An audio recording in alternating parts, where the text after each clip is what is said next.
you know, these gentlemen, you know what I'm saying, are on a label that have all of these heavy hitters. Right. You know, and pretty much all of them kind of, you know what I'm saying, popped off, man.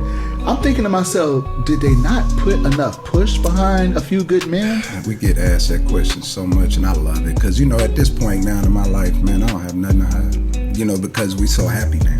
Mm-hmm. So, you know, with that being said, what happened was I think we got caught into the politics of things. Mm-hmm. I think what was going on at the time, I know the Face was going through a restructure.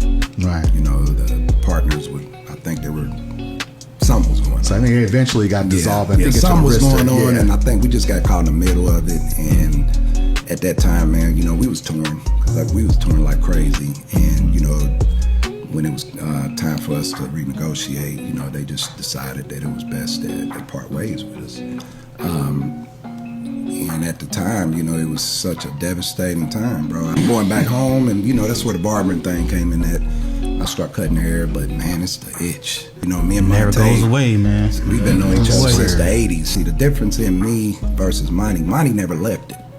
He was always doing music. So, and it was like crazy because when I decided to do this, man, Monte was just like, man, what took you so long? Like, dude, I've been waiting on you for a minute, bro. I looked online, this nigga got the shirt on at a conference. I said, damn, he didn't even waste no damn time.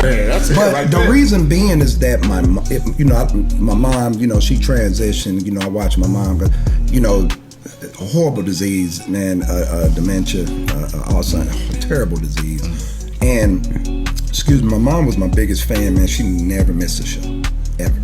Her and my aunt. I'm talking about when I was doing my solo project, she never missed a show. And for, you know, with not having her here, I kind of lost her love. But it took one of my clients, who I've been cutting for a long time, and one day he just stopped me and he just said, man, what the hell are you doing, bro? Mm. He's like, dude, you a producer, you're a songwriter, you know, you love doing it. And I'd be like, nah, and I didn't do it. You know, we'd be in the studio getting our sip on and stuff sometimes, and he said, man, I ain't pressing another damn button, man. He said, man, bro, I'm just telling you. And then, you know, I just had an epiphany, man. I said, you know what? Okay.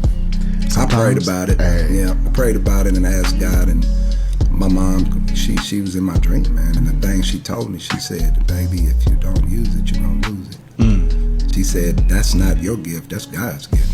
He gave it to you to be able to have a life that some people wish to have. We all got them. Just got to use them. We all get to wake up and do what they love to do.